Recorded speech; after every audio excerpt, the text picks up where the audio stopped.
So, what's up mga idol? Good morning. Ito na naman tayo. Magbabakasakali na naman tayo dito sa salog ng Barangay Malinaw. So, bali doon nga pala yung napana natin nung una. Bali doon sa dulo na yun mga idol. Nakawala na snapper. So, ngayon magtra-try naman tayo. Magbabakasakali kung bakasakali man ay dumaan na naman mga idol. So time check nga pala ay nasa 5:30 tayo ngayon, 5:30 AM mga idol. Sana samahan nyo ko sa ating panghuli ng mga red snapper. So let's go. So ayun mga idol, unang drop natin.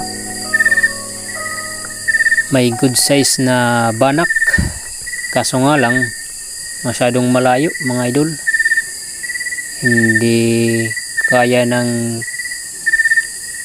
pana natin abutin. Distansyado siya mga idol, good size na sana.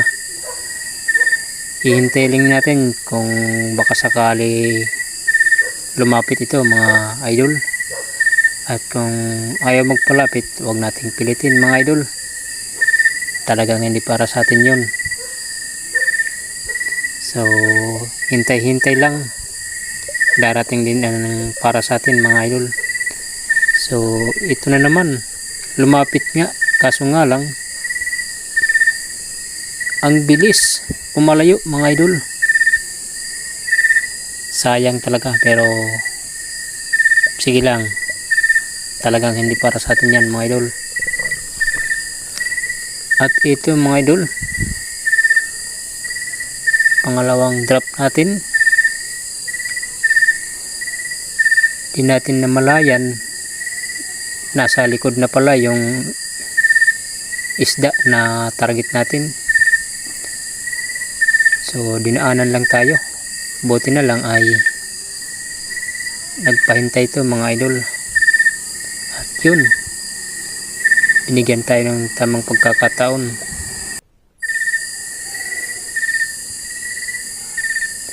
Bali ayun mga idol, dumaan dyan sa gilid. At ayun, talaga namang hinintay tayo mga idol.